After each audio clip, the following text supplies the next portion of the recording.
streaming. And let me grab my iPad so I can watch.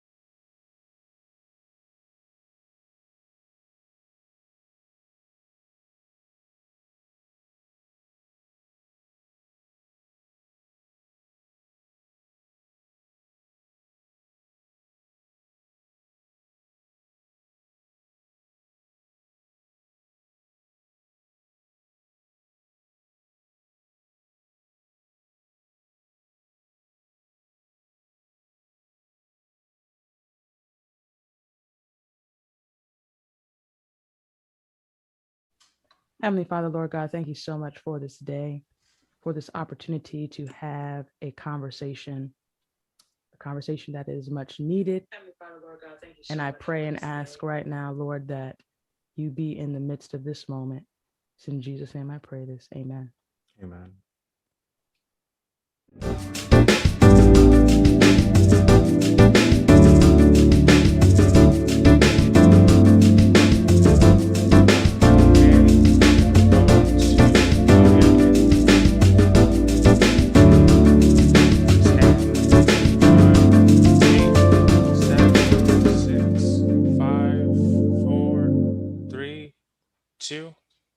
Good morning, everyone, and welcome to another episode of What's the Message? I am your host, Claudia Allen, and of course, I am with my co-host, the one and only, the lady in charge, the commander-in-chief, the editor-in-chief, the one and only Carmela Monk Crawford. Good morning, Carmela. How you doing?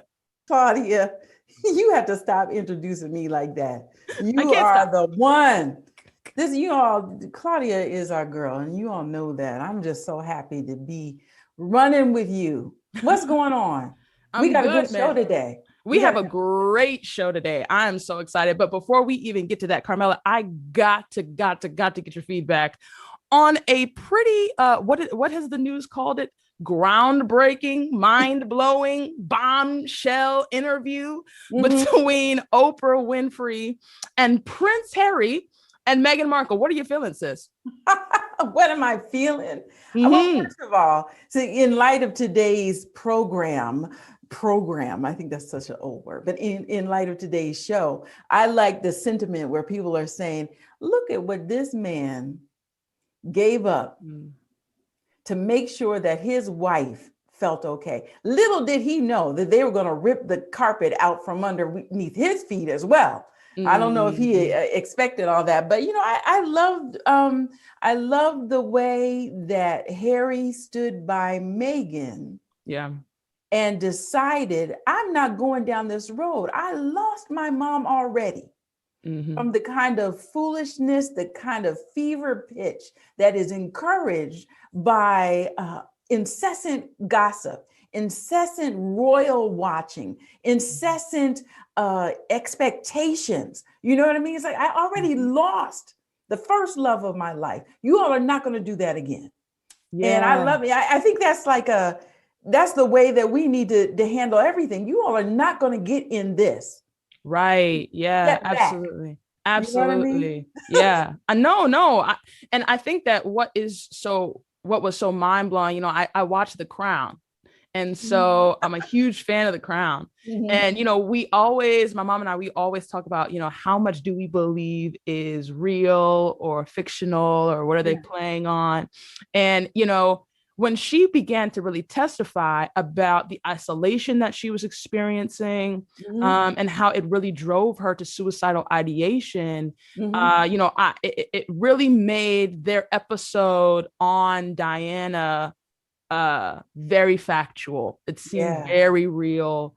And it's really unfortunate that I think what she really experienced is both this deep burden of just that royal space and that royal family and all that came along with that. But then on top of that, racism. Mm-hmm. Mm-hmm. And I'm gonna be honest. I'm gonna say a little something that's a little controversial. Here we go again. As a Black woman, I was very shocked. Yes. At how surprised she was that there was racism either within the royal family or within the firm or the institution or however they want to call it. I mean, the British monarchy is the bedrock birthplace of global white supremacy and colonialism. And the mere fact that there still remains a commonwealth. Yes. Yes.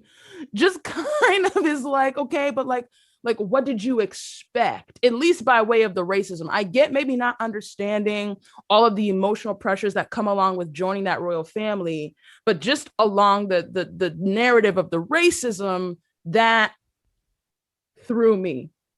I'm okay. There's two things here that I want to say when you talk about the racism.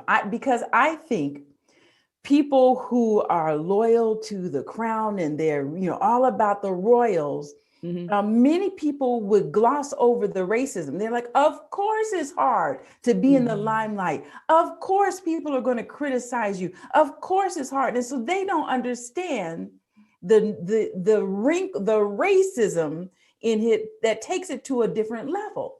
And I see that parallel every day. A lot of people do not understand. Well, we all go through problems and we all go through this. But do you go through what you're going through without your protection? Do you go through what you're going through without your assets and resources? Do people yank that away from you in the midst of, the worst time? That this is just racism in a microcosm. And I think that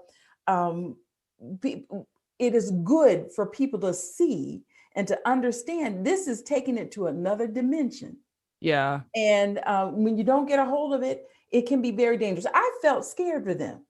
I felt scared for them. But you know what, the other thing that I was thinking about, when I thought about when she said, Harry said, well, it's the queen, she's like, no, this is your grandmother. He's like, no, this is the queen, and it's like, okay, I was just thinking Hamilton the whole way with the King George and Hamilton. Yeah. I'm like, this is why we're American. We don't, this is not something that we do. And we're looking on Facebook. I've seen many people who the crown is part of their, even, if you're from the Caribbean, that's part of your heritage. I'm like, no, man. I'm not bowing. I'm not about it. I'm not royal watching. We just don't do that. So I hear that. I think what's frustrating for me is it kind of perpetuates that narrative that Americans are so self-centered that they don't know about the history or the political structures of any other country. And so it's like, how self-absorbed do you have to be that you would date the actual Prince of England and you don't feel at any point in your spirit it necessary to understand the culture surrounding that royal family or the politics and the culture surrounding that nation? It's very American. It's extremely American. And I think that's my only pushback on that. I've seen different people post. It's like, oh, Claudia, I mean, you don't research the people, people don't always research the people that they date. I was like, if you are not doing that, then I am so sorry for you. But anybody interested in me or that I am interested in, I do a full, detailed background check. Okay. Social media, asking your friends, your church, your family, and your pastor. Okay. So this idea that you're not going to Google search what it means to be with Prince Harry, I don't know. I'm just, no. You're right there. You are right there. It didn't settle in my spirit. If it's the guy that we're dating or, you are pursuing and you do that for everybody, why would you not do that? And why would you not come in with your eyes wide open? And then make an informed, decision. You can still be American, but if this is too much, you need to know ahead of time. That's all I'm saying. Now, one of the things that I think was really fascinating about the interview that I think can really transition us into today's conversation is they admitted that there was at some point someone within the palace infrastructure that was concerned about how dark their baby would come out. And while this is very difficult for many, at least Black people, to understand and comprehend, I think what it speaks to is that white supremacist fear of miscegenation. Now, I just dropped a really big word. Miscegenation just simply means the sexual mixing of races. And historically, that was a very feared reality. It was one of the reasons why Black men were lynched at even the notion or idea that they had been with a white woman, whether that been with was consensual or whether it was rape. The idea of white blood mixing with Black blood, particularly white bodies having sex with Black bodies, was a reality that people were in no way willing or open or interested in discussing. And so it makes me think about today's conversation, because today we are talking about Carmela, today we talking about sex. Who told you to do this? Okay. Come on, Claudia. Critical that we have this conversation. It is critical. Okay. You see my posture and everything has changed. We're talking about sex today. She's got her hair pulled back. Listen, okay, receive it in your spirit, because you don't talk about it enough. And Pastor Knight talked about this in the sermon on this past weekend, not this weekend, but the weekend before that. Okay. Part of the problem is you don't talk about it. You're having it, but you're not talking about it.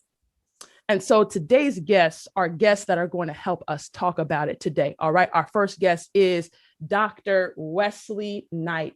He is the lead pastor of the Revision Church in Atlanta, Georgia. Dr. Knight is also the CEO and co-founder of Communiversity, a nonprofit organization that provides leadership training, ministry, consulting, and community empowerment, both nationally and internationally. Dr. Knight recently served as the assistant pastor of preaching and religion at Oakwood University. He actually attended Oakwood University, where he received a bachelor's in theology.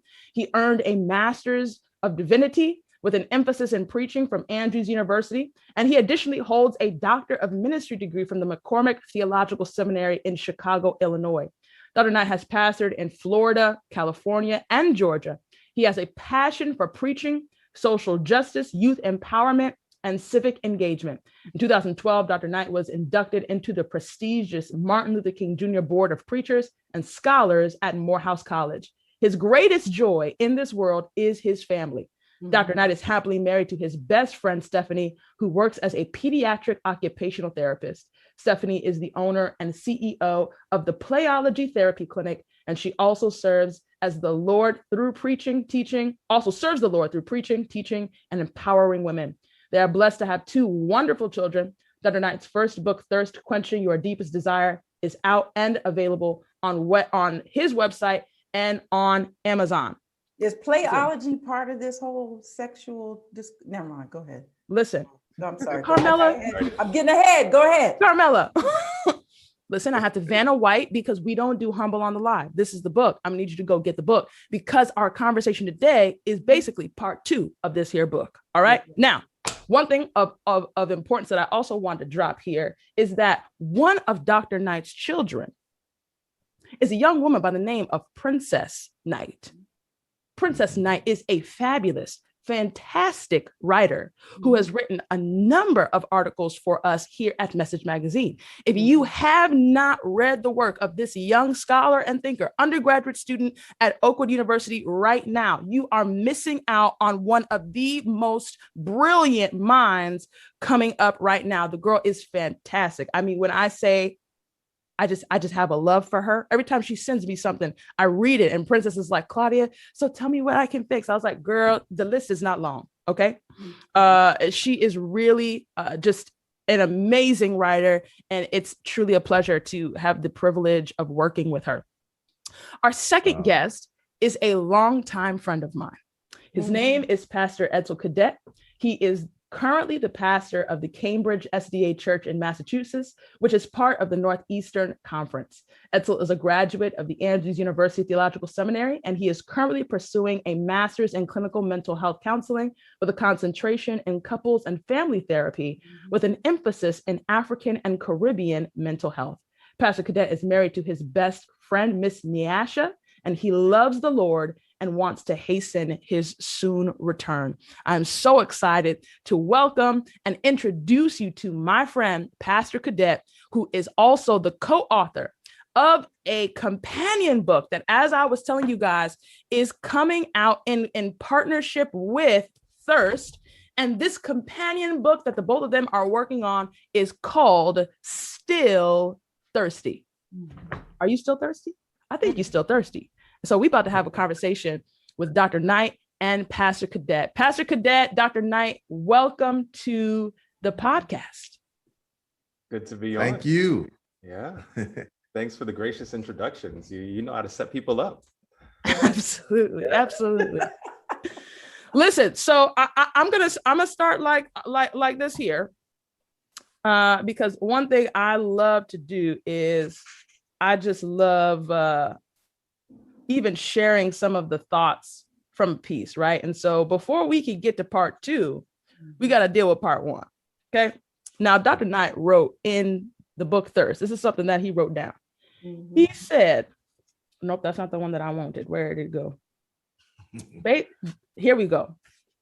He said, you can always tell when a person is not doing well spiritually. It shows in their decisions. It shows up in who they date. It shows in how they relate to people. It shows up in their ability to love and be loved. And it will show in what they will do in order to be loved. Dr. Knight, talk to me a little bit about what you mean when you say that a person's spirituality will impact what they are willing to do to be loved. Yeah, thank you.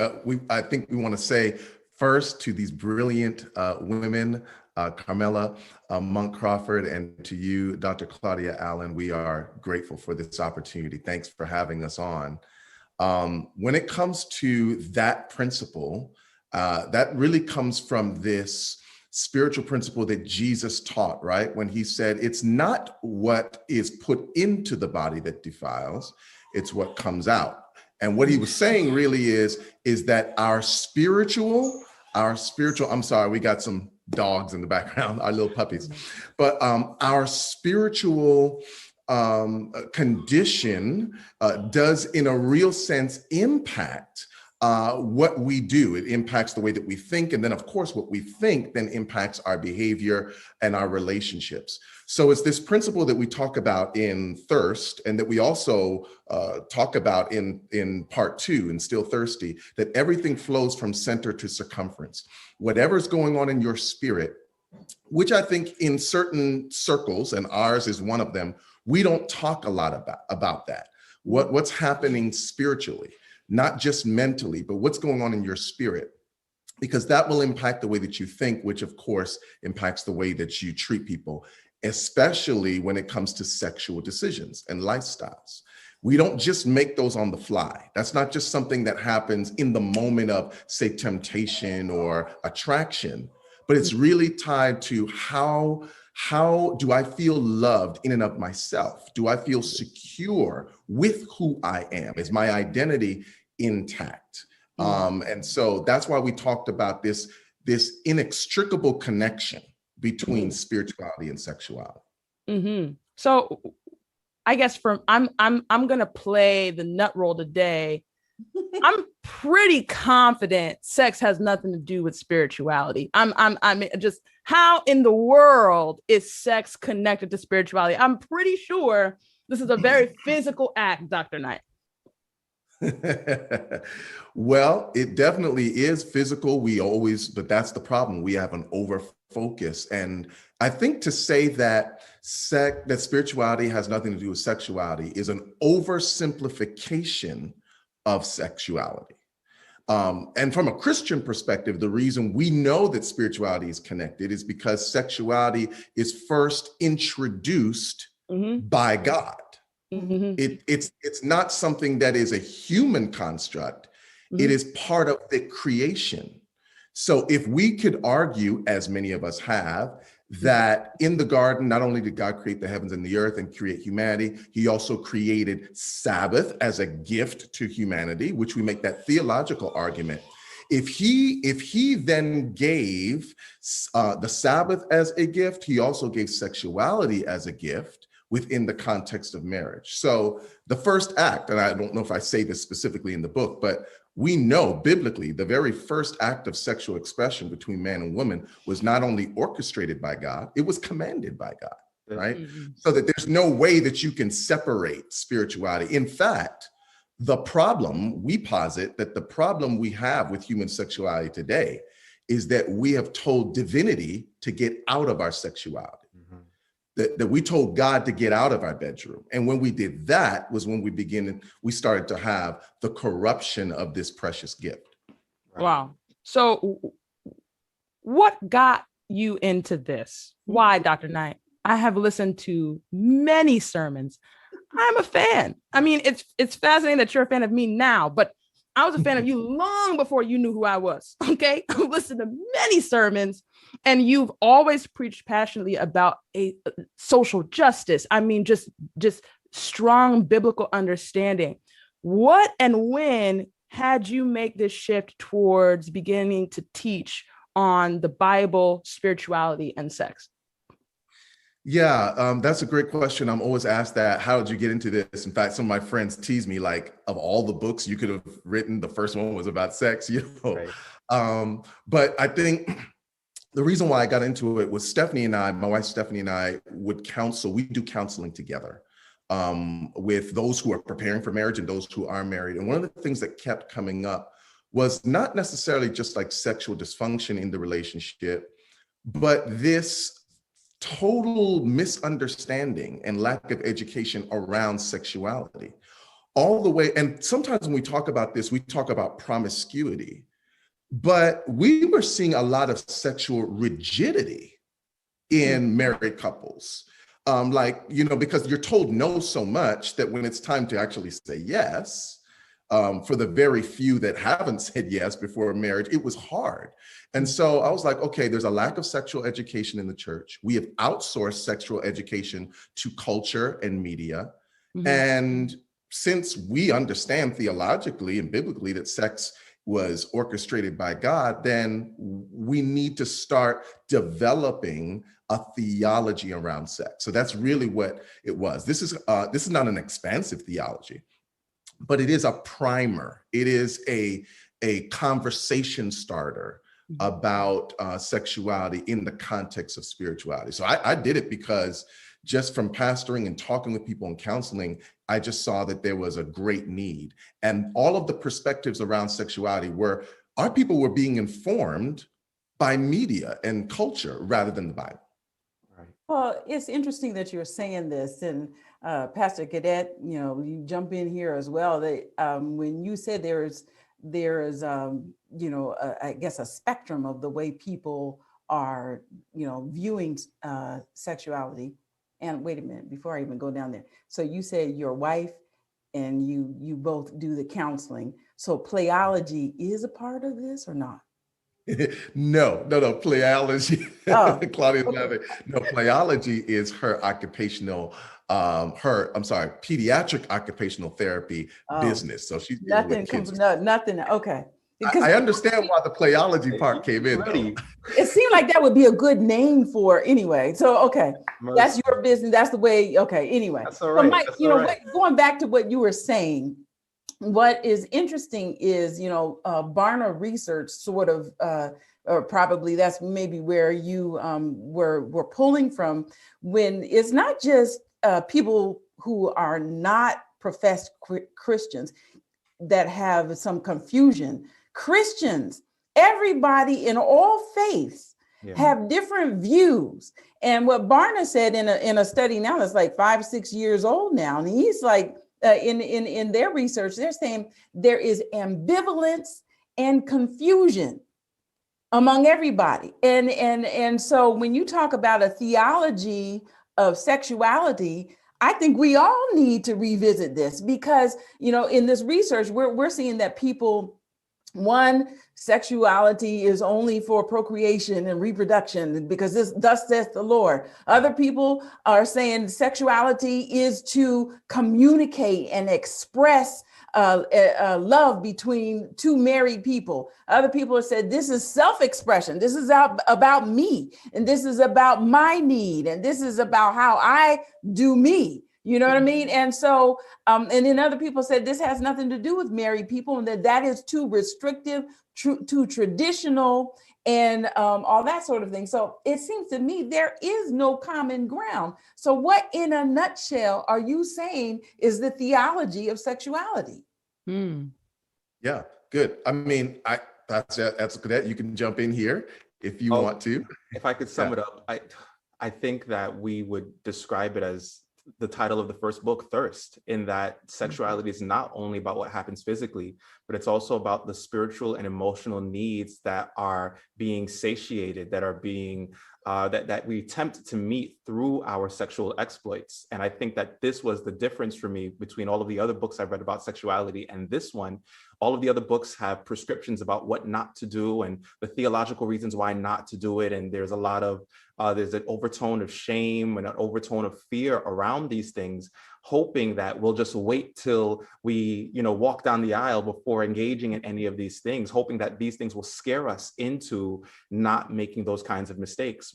When I read Thirst, what I saw was it gave me an opportunity to start working through some of the emotional and spiritual needs that were manifesting as sexual desire. So, like, for example, when you look at a lot of men, we've been taught to associate our sexuality with our ego.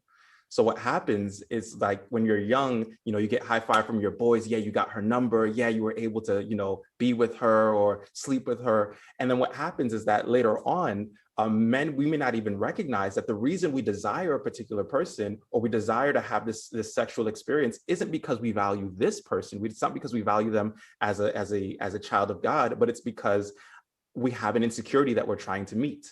We need to feel good about ourselves. So now we're pursuing them as a means to an end and not because we actually care for them.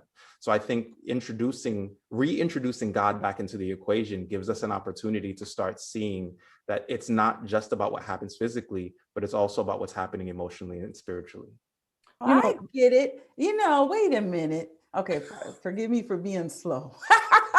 But that's exactly what they say when we are actually thirsty, right? You're eating and you're doing all kinds of things when what you really need is water. And so by analogy, what you're saying is we're doing things in what some people would say unhealthy ways because we are thirsty for God and life. Is that the theology in a nutshell? Listen, Pastor could. Here's my question. I'm sorry, Claudia. Go ahead. And don't be, like I said, don't be mad at me. All right. But why you two writing this book? And why not? Where's the woman writing this book? In here? Am I wrong for asking that? You're not wrong. Nope. No, you're not wrong. I told you to be Oprah today. Go ahead, sis. We're not wrong. Can women not talk about sex along with y'all and be in the book? Go ahead. I'm sorry. Absolutely. Go ahead, Pastor Edsel, and then I'll okay. We talk about it. I want to be honest that we have asked ourselves the very same question that we're just like, well, why us? And like Pastor Knight, I never would have thought that the first book I would participate in writing would have to deal with sexuality. I think that there is a responsibility that we have as men to speak to men, to speak to the culture, to take responsibility and to speak to certain topics regarding like sexual misconduct and spiritual abuse that are in that deal with sexuality. So we have been very conscious in our writing to check in with the women in our lives, to hand the manuscript over and say, please read this, please give us some feedback. What do you think? Is it off tone? Are we capturing things accurately? But like Pastor Knight said, I don't think that this is an exhaustive resource on the topic of sex, but it is a continuing of the conversation. Yeah, really yeah, good. I agree. Yeah, and we did talk about that a few times, and like, we don't want this to come across as, okay, this is like males teaching everyone, including women, this is what sexuality should be. And so we did really submit it to our wives. I have my daughter, Princess, who writes for Message, to look it over, specifically the chapters on sexual misconduct and the church and sexual abuse. Right. I think one thing you'll find that we tried to do in this book is we try to make sure that we are holding men accountable, particularly because in the Christian realm, it's still very patriarchal, right? And male dominated. So when we were giving either correction or instruction, you'll see it leans more towards holding men accountable, because oftentimes we have been either the perpetrators or the gatekeepers that have not done our job to allow women to be negatively impacted. And so, yeah, and another thing that we did was we gave a disclaimer, especially at the chapters dealing with sexual abuse, that we're two men, we have consulted with the women in our lives, but we do understand that we might have a blind spot because we're men to some particular thing. We do ask for grace in that area, but the women in our lives said that it was good. So if they said it was good, we feel a little bit better. Yeah, we feel confident. No, that's good. So one of the things that's now come to my mind, and I want to address this to you, Pastor Cadet. Why is it that the church typically, whenever they have conversations about sex, the conversation is geared toward the suppression or the control or some kind of instruction, admonition towards women? It is always about what a woman has on, what a woman is wearing, what a woman is doing. And as though sex is, and I've heard this both in the church and in the world, right? That women control sex. Women determine when a man can have sex and that he has sex. And so we're these gatekeepers and we determine all things. And so what we do then has the power to impact another man. So then all of the responsibility, all of the blame, anything that has to do with sex is the fault of a woman. Right. Great question. And you're going to find in the book that we don't approach it from that angle at all. I think that the patriarchal nature of society has influenced the world, where we don't only abstain from talking about sex. We don't only teach people to abstain from sex, but we teach people to premaritals to abstain from even talking about it. And what ends up happening is that men end up typically abdicating responsibility for how our own desires, how our own proclivities play out in sexual relationships. So we put it on women. We talk about what they're wearing and how they're dressing, and we act as if we can control that in other spaces. And it's very odd for me, because it's like, we'll talk about what a woman is wearing in church, but then when you go to work, when you go to school, you can't control what you see. You can control what you look at. And I love the text in Job where Job says that he's made a covenant with his eyes that he would not look lustfully upon a handmaid. Job is not talking about what the handmaid is wearing. Job is talking about his own personal responsibility in making sure that he can guard his heart. And this idea of like, man, she knows what she's doing and she knows how she's tempting. Let's be honest. We as men also know that when we wear that certain suit and it's fitted a certain way, we know that when the muscle shirt fits just right, or when we've been working out all winter, we know what we're doing as well. And I think that we need to stop acting like it's only a woman's responsibility. I think that we do have a communal responsibility to one another to recognize that we have certain powers, we have certain gifts, right? And we want to use those things responsibly, but it is not solely the woman's responsibility. And in fact, I think in our conversation regarding this book, we really want to encourage men to take responsibility for their own actions, for their own desires, for how their habits influence how they make decisions. I always tell men, like, you can't control what you see, but you can control what you look at. Like, I can't control certain things that they pop up and I see it. I can't look, I see, right? But whether I choose to now take a look or break my neck, I'm choosing to look. And that's a personal choice. So it's a sad reality that we deal with this within the church, but it's something that needs to be addressed over and over and over again in order to undo the damage that has been done. Yeah, yeah. And I love the way that you said that, because I'll add this. I think that from the male perspective, what we're trying to do in this book is, and this is really the approach that we take the whole time, is we're trying to not do what the church has always done, to say, well, just stop doing that. Even when it comes to the objectification of women, right? It is easy to say to men, stop objectifying women. That's not the solution. We've been doing that for a long time. It hasn't worked. We have to take the spiritual route, which is what we take in the book, to say it's not about abstinence. It's not about, stopping objectification. That we want that to be the goal. But what we want to do is make sure that the way to not objectify a person is to see them as Jesus sees them. Right. Is to understand that they are first a spiritual being before they are a sexual being. And we see this throughout the letters, the writing of Paul, is that some of the places where he deals with sexuality, like in 1 Corinthians 6, he's talking about the spiritual nature of who we are, and that how that impacts the sexual nature of who we are. And so the way that we deal with it is we don't objectify by understanding this is a spiritual being. This is a person that has a destiny, a will, human dignity, and that we have to first respect that. I think that we failed when we keep telling people, stop doing something. Right. I think we have to address it by saying, start doing this spiritual practice, which then informs and changes behavior. Can you go down that road a little more? Because I grew up in the era where abstinence was the key to everything in life that you wanted to do. Right. And that was, in our high school days, it was just say no. And people try to apply that to sex, and just say no doesn't work on anything. No. So sustenance. And let me add to Carmela's question, because Dr. Knight, you just preached on March 6th on Paul. You brought Paul up and 1 Corinthians. And one of the things that you did was you created this tension in the sermon that I want you to have Carmela sit in for a little bit, because Carmela is Carmela always says I'm buffering.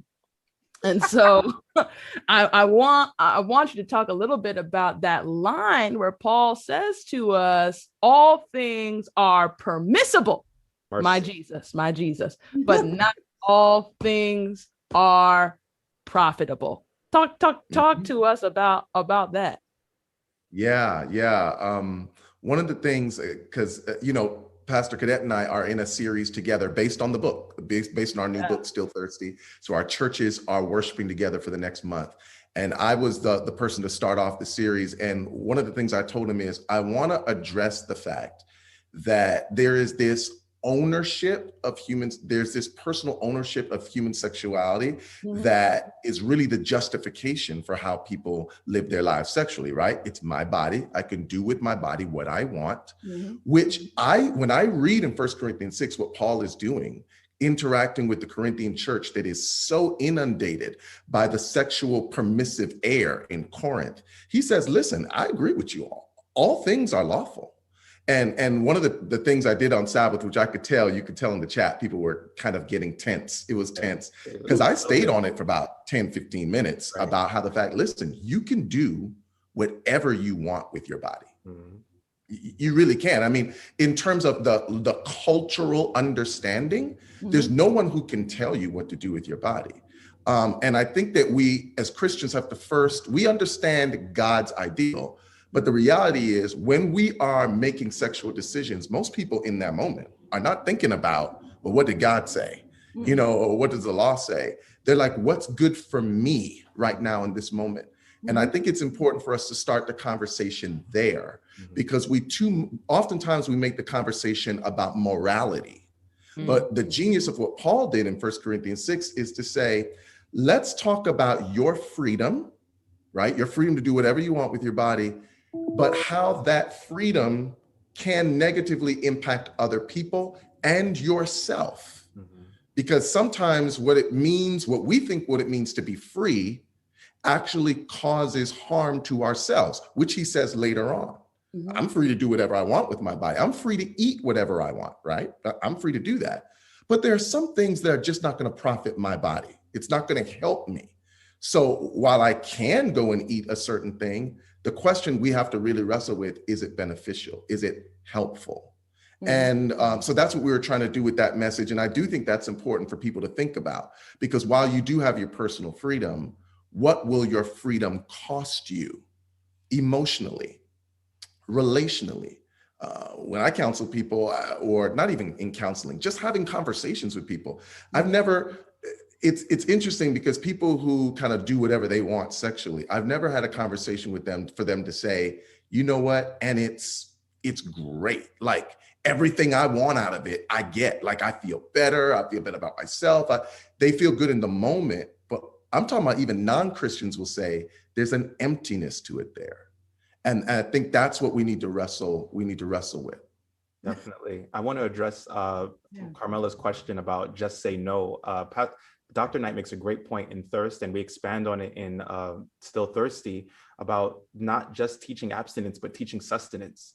That when you are sustained, it is easier to abstain. So like if you go grocery shopping and you're hungry, you're not sustained, you're going to end up making some purchases that you should not make because your feelings, your emotions, your desires are dictating your decisions. But if you are sustained, then it's easier to say, if you walk into that grocery store and you have a full belly, you're fully satisfied, it is easier to walk in, get what you need to get, and to walk out.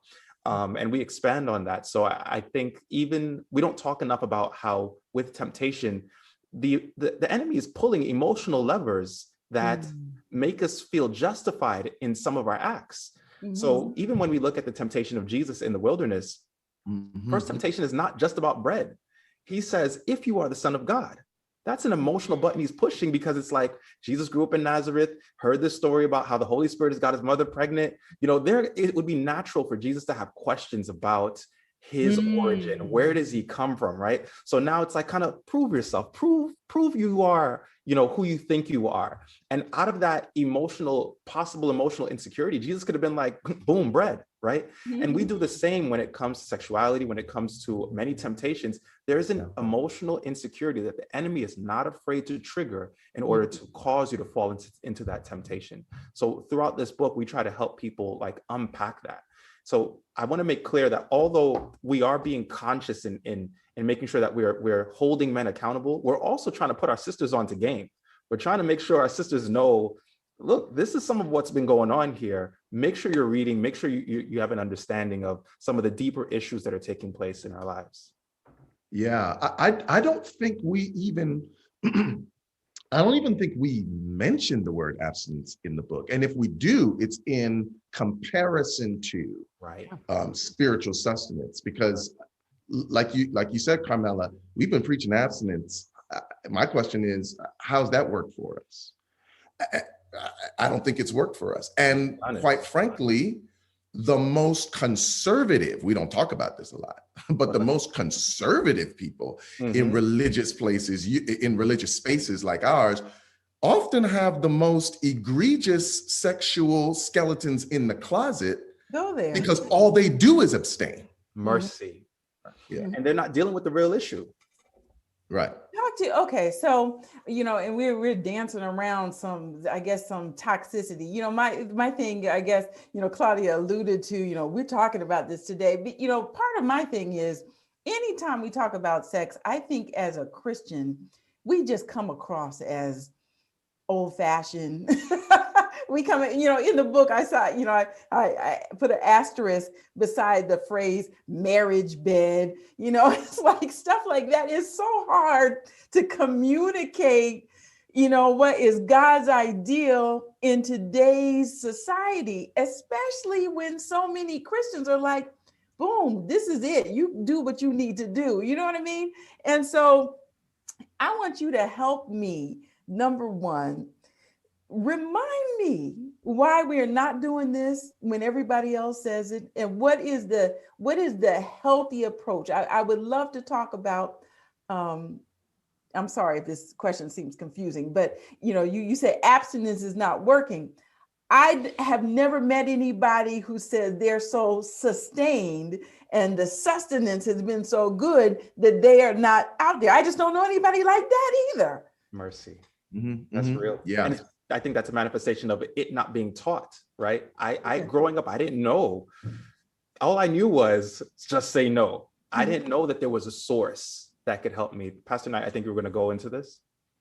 Oh, no, go ahead. Yeah, okay, all right. Yeah, I didn't know. I thought, take the showers, take the cold showers, right? Yeah. Walk away, be like Joseph and just run from temptation, right? These are the prescriptions that have been given to us. And by and large, we haven't sensed that they have worked. But let me be your first testimony to say I have experienced being so sustained that I've been able to abstain. Now, this doesn't mean that temptation doesn't come. This doesn't mean that suddenly I was perfect or walking on water. But I do remember distinctly, and we talk about this in the book, and Still Thirsty. I would remember in undergraduate school, I had this experience with my gospel choir where we started fasting in preparation for a concert. And while we were fasting in preparation for the concert, certain sexual habits that I had at the time suddenly just faded. Now, I had been to the altar before. I'd gone before up for the appeal and committed and said never again. And a week later, 2 weeks later, find myself right back in old destructive habits. But suddenly now I'm praying, I'm fasting, and I'm trusting God to meet a very physical need in my appetite while I'm not eating. And over the course of that, about 7 days of fasting, we were fasting during the day, we were eating in the evening. Suddenly, all of my sexual desires had a new control. Like I had greater control over them, I should say. And it wasn't until after the fast was over, I was wondering, wow, why is it that I haven't done certain things anymore? And I did some more research and I learned that the same part of the brain that controls your appetite for sex also controls your appetite for food. And I realized that when I gave God a foothold in my appetite for food, that when I had this physical desire for food and I said a spiritual need will meet it, and it happened, that the same was happening in my sexual life as well. So I want you to know, like, you can be sustained. This is real. So in essence, what you're saying is that the sustenance is not so much for being sustained by God is not going to eliminate the desire. Being sustained by God gives you the feeling necessary to not act on the desire. Yes, to make helpful decisions. That's right. Yeah. And another thing that I think needs to be addressed is this whole issue of purity. I think that we need to be clear. We don't use that word either in the book, because we know that the purity movements have been actually very damaging, based on a shaming of people into living, quote unquote, sexually pure lives. And so I think we need to also understand that this whole issue of being spiritually sustained is not primarily for the purpose of overcoming sexual temptation, because that's what the whole purity movement thing was about. Right. It's really about relationship with God, identity, understanding your identity to Him. It's not using spiritual strength to overcome temptation. It's walking and living in spiritual relationship to God, so that I don't ever have to stoop down to anything that would come against or try to negate who I already am with God. So our attention in the book, as you see, that's why we have exercises through it. That's why we have things to read, things to discuss. It's really about realigning yourselves into relationship with God based on grace, because we do not talk about how grace, I think God is far more gracious with our sexual decisions than the church will ever be. Now that's where I was going next. Wow. You're both pastors, right? And traditionally the church, I just saw something on Facebook where somebody posted their letter that, they were being disciplined and dismissed from fellowship because they were living with someone. And so they posted the whole letter. I'm like, oh, youch. Okay, so given your understanding of thirst and where the thirst is coming from, how would you approach so-called church discipline differently around sexual interaction and matters? How would you do that differently? Such a great question, Carmela. That's a great question. I guess I'll start off the way that the way that I handle it now, the way that I think it's evolved over time as I've learned to understand and accept grace as it is radically taught and lived out in the life of Jesus, which I think, again, a lot of us have not really accepted. We understand it cognitively, but we haven't accepted it experientially. So for me as a pastor, we're not getting rid of people or chastising people because they had a baby out of wedlock, or because we know that they're into, or we find out that there's some kind of sexual situation going on. My job as a pastor is to then help shepherd, which pastor means, right? To shepherd them into a deeper relationship with God so that they can figure out, why is it that I keep drinking from this particular fountain? Right. I think far too many times we have put them out or disciplined them publicly because we want to shame them. Right. But the proliferation of so many dysfunctional sexual relationships in the church is actually because of shame, not in spite of it. The shame actually perpetuates the behavior. It creates what we call this shame cycle. Right. So that I now go right back into it. So the way that I deal with it is to love people, come even closer beside them, because if I'm seeing sexual behavior that could be even self-destructive, that means there's something going on spiritually. Right. I'm not going to try to treat the fruit. I want to deal with the root. And that can only be done in community. Sometimes we put people out of community when they actually need to go deeper in community. Exactly. Yeah. So the question I think that needs to be asked, it needs to stop being what did they do and what need are they trying to meet? That's the question that Pastor Knight highlights for us in the book Thirst, where he meets the woman at the well. He already knows what she's up to, right? But does she understand the need that she's actually trying to meet? So I think our churches are very guilty because we have taken the counsel of the church manual separate from the counsel of the word of God.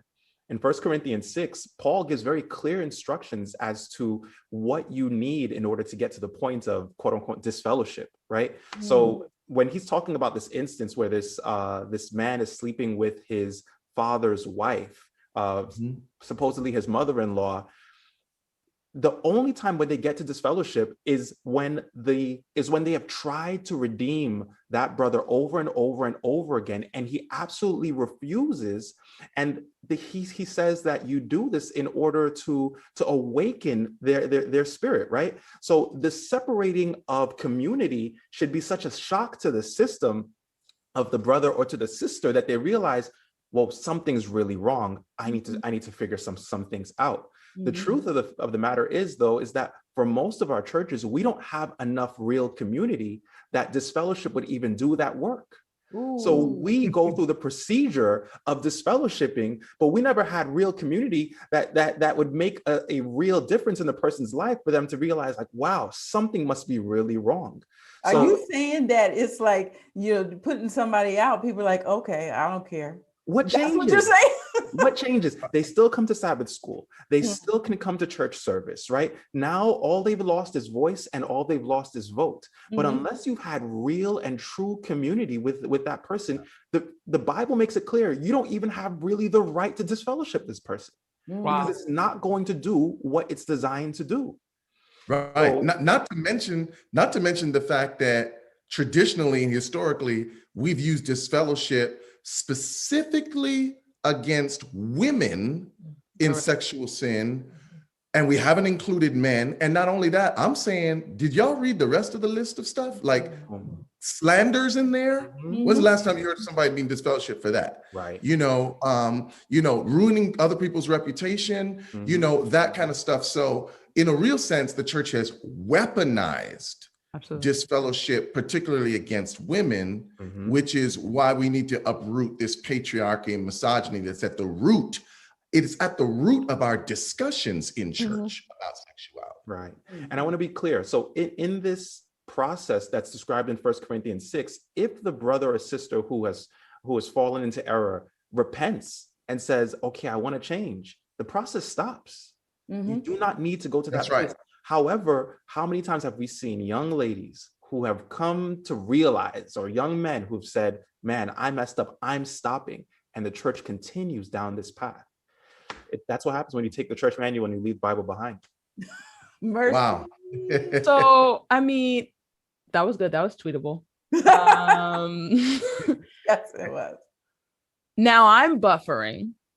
I'm going to take Carmela's word and phrase. This has never happened. This has never happened. And what's the message history? Because what happens when it is church spiritual authority and church leadership that is struggling with this? Right now, we're having a conversation about the laity. Right now, we're having a conversation about the people who are the sheep that are coming in to be served and ministered to. But what happens when the shepherd is the one who is struggling with this stuff? At what point does the shepherd get disfellowshipped because his or her behavior is now becoming harmful to the sheep? Yeah, To themselves. that's real. And I think that we are living in, not just now, but we have been living with the consequences of an imbalanced approach to church discipline, where we allow shepherds to get away with what we punish the sheep for. Right.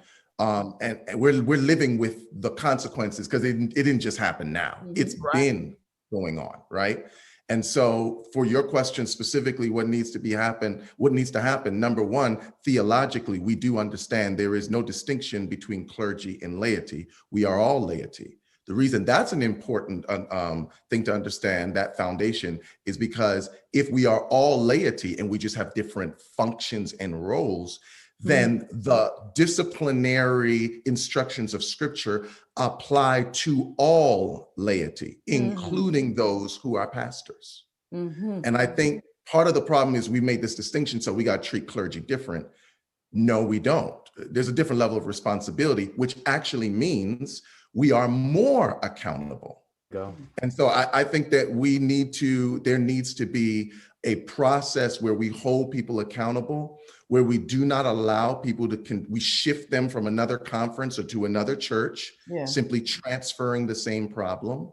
We haven't treated, according to the book, these real spiritual and psychological issues that perpetuate the behavior. Because you can't just slap a preacher on the wrist and say, don't do that again when I send you to the next town. There's got to be a spiritual and psychological process where we find out what is going on with you. And quite frankly, if the behavior continues, just like it would for a church member, according to 1 Corinthians 5, Paul saying, then that person needs to be separated. Because might I say that there is a connection between certain sexual predatory behavior and the context that we place those people in. Yes. Some people don't need to be back in congregations. Right. Because of the access and the dynamic between the pastor and the people, it triggers the pathology, the issues that the pastor's having. Exactly. And so I think our conference presidents and leaders are oftentimes not aware of the damage they are doing, not only to the congregation, but to that individual. Exactly. Yeah. Exactly. You know, before we go, I kind of want to end on a different note this morning. And so I want to ask a question, part A and part B. This is going to be tricky already, I can tell by the way I'm going to ask it. The part A is, what is then good sex? And part B is, what do you say to people who are watching today? What is the question you should ask yourself regarding your sexuality right now? Yeah. Pastor Cadet, you want to, I see you. You could take the good sex one. You've been married longer than me. Go ahead.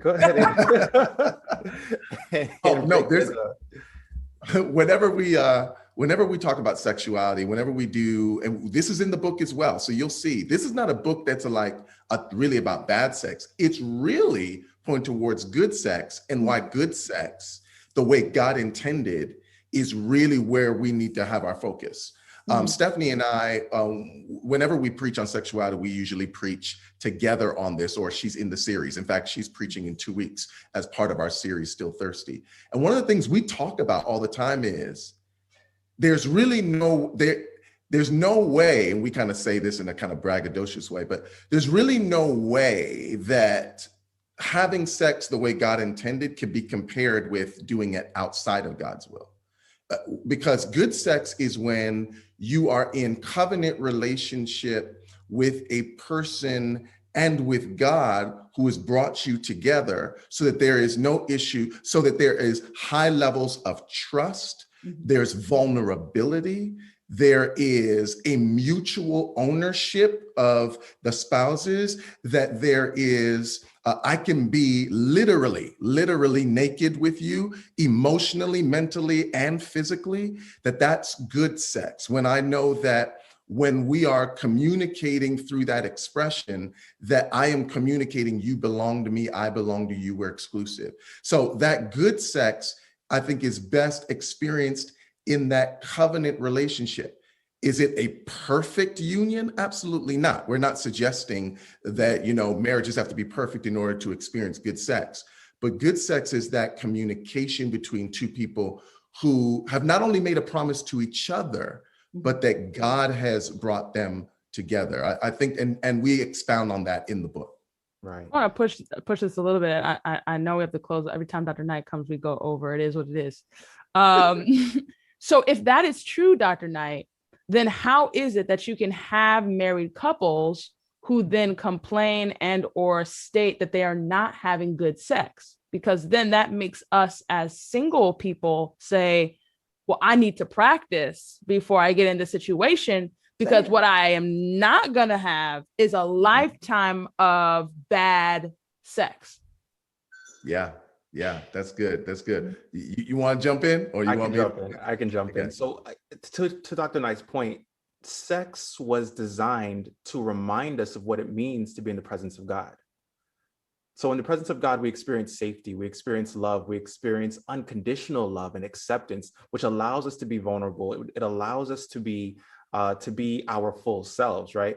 So I think sometimes we see this in marriages because they haven't learned that sex was designed to remind people of what it means to be in the presence of God. The reason why I say that is because sex makes two one, right? And the community of divinity is we see multiple beings coming together and being one as well. So in our sexual experiences, we should be experiencing the same kind of self-love and reciprocity and safety and security and empathy and celebration that is experienced within divinity. We should be experiencing in our unity or in our unions as married couples as well.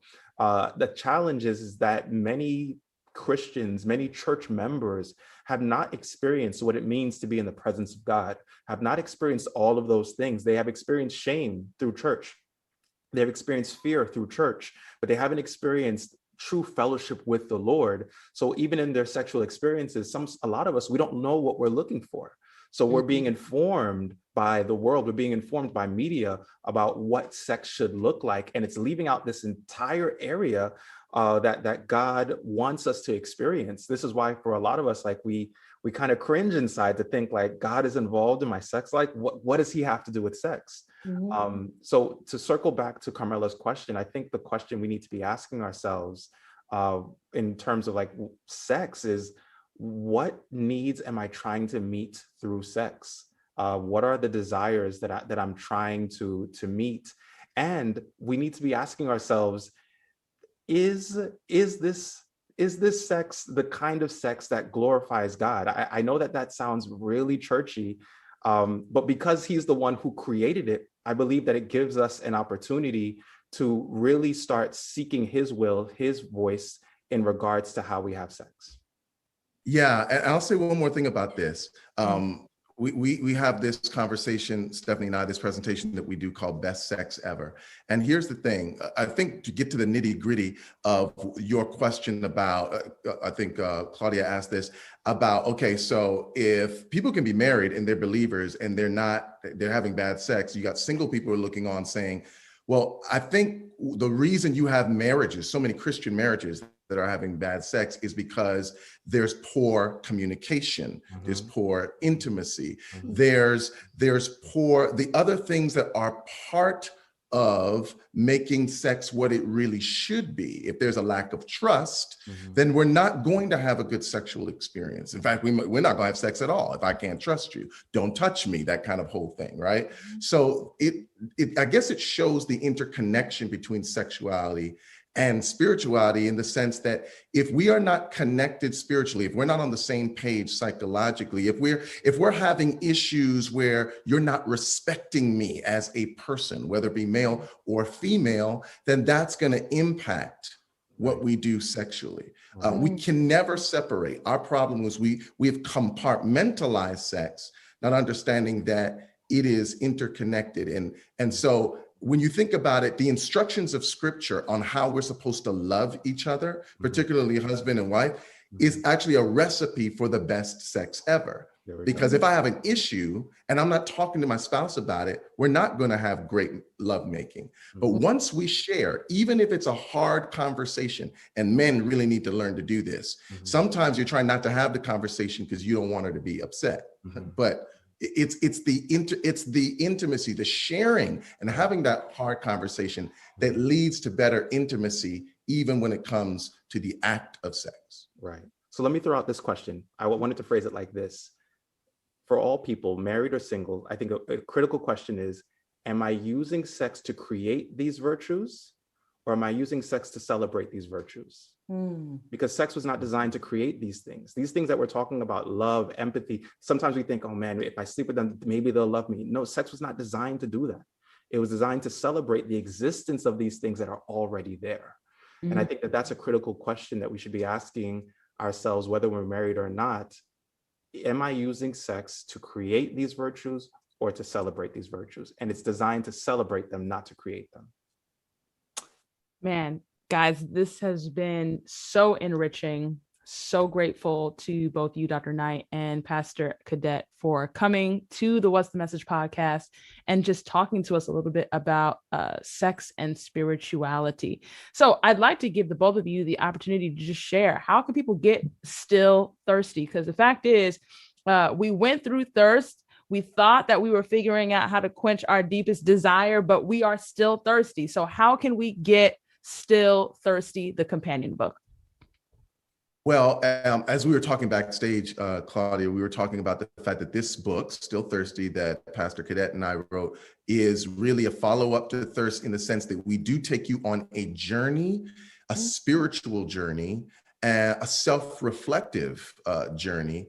And so the way to get this book, and the way to get this book is, right now it's in pre-order phase.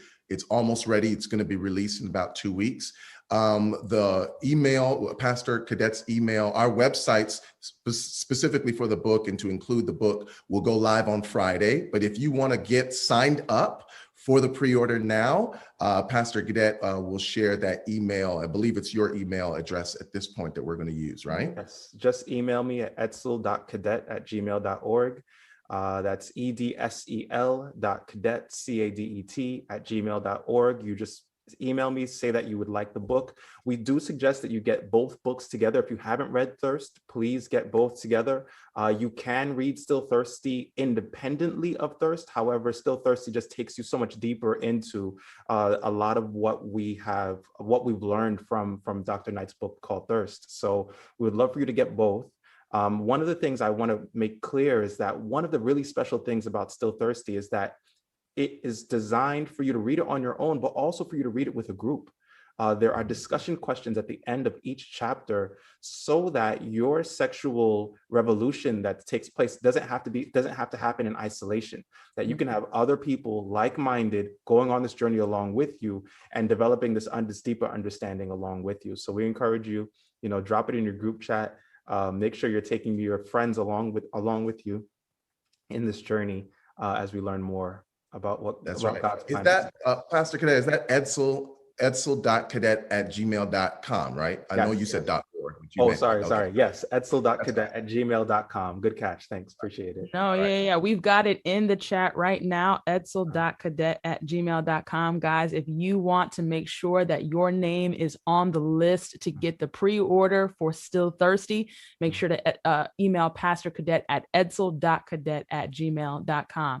Guys, how can they follow you? Because I know you guys are doing the preaching series. I know, I guess Edsel is going to preach next week. Miss Stephanie is going to preach the following week. How can we watch the Still Thirsty series? And then how can people follow the both of you on social media?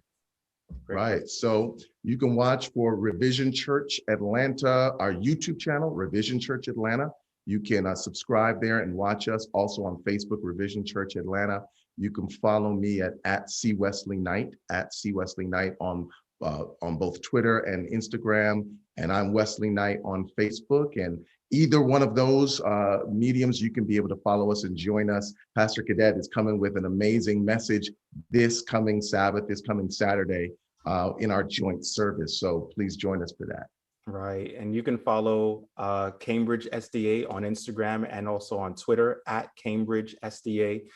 You can follow me on Instagram and Twitter at Edsel B Cadet. And you can also find us on YouTube and on Facebook. If you want to follow along with this series, you want to find Cambridge SDA Church US on YouTube and also on Facebook. So we look forward to having you guys with us as we continue this journey together. That is. And I did forget to say, if they want the Thirst book, because you talked about we really need to get both. Thirst you can get at wesleyknight.org, my website, wesleyknight.org. So you can get part 1, which is called Thirst. Okay, I will make sure to have all that information in the comments and captions for people, because I know this is information and content that they are absolutely going to want. As we close, Carmela, talk to us a little bit about our upcoming issue. We've got some really amazing articles coming out, and I know that we say this to you guys every week, but I need you to understand What's the Message is a podcast that is hosted and sponsored by Message Magazine. If you love What's the Message, then that means you love Message Magazine. And if you want What's the Message to continue, then that means you have to subscribe to Message Magazine.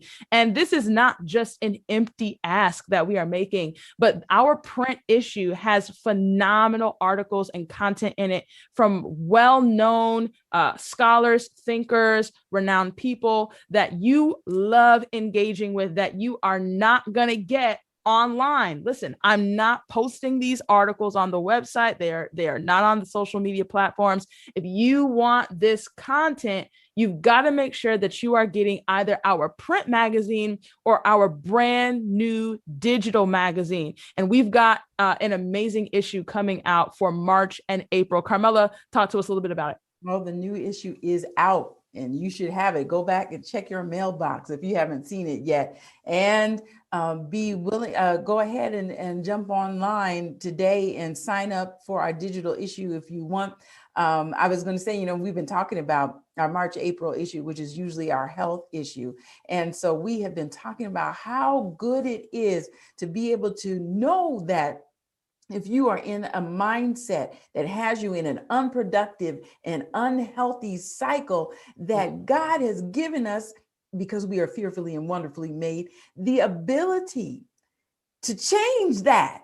Fix your brain, change your brain. And so, there's some things that that whole issue, the health issue, things that we can do to change and have a more satisfying life in the Lord.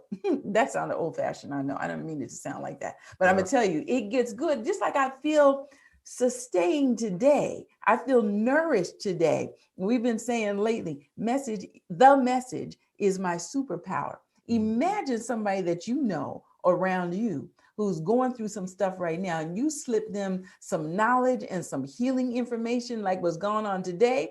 That's going to make a difference in their life. And so I hope that people will continue to do that. And, for sure, we need to share what was talked about today in the upcoming issue of Message, our May, June, where we're going to be talking about toxic faith and how we relate to different things in a way that has been unhealthy, and what is going to be the freedom that comes from reinterpreting and a different approach. Absolutely. And we might even have the guest that we had last week, Jamar Tisby, as a part of that exclusive issue. So make sure that you are subscribed to Message Magazine. Get your copy, print or digital. You can follow us on Facebook. Please like the Facebook page, Saints of the Most High. You ask me weekly for the reminders on the podcast. The reminders come to those that like the page, okay? They do not come to those that just follow as aimless bystanders, but they are those that are a part of the community. Click like. Go to that Facebook page, click like, and Facebook will automatically notify you of the next episode, who it's going to be and what the conversation will be about. Make sure that you're following us on Instagram and Twitter at Message1898. And you can watch these episodes not just right here on Facebook, but on YouTube. So subscribe to our YouTube channel because there's content there as well. All right, guys, it's been a pleasure. We have another amazing guest that I almost forgot to mention coming next week on March 18th. We have the one and only Jacqueline Horbrook, who is the CEO of the Black Christian Influencers Online. She will be with us next week talking to us about how women can do it all, how we can empower women to be the CEOs of businesses and influencers and content producers, but still maintain their spirituality, their faith, and their family. So this is going to be an awesome conversation that you also don't want to miss. So as I always say, I will see you next week, same time, same place, just a much different conversation. Bye-bye.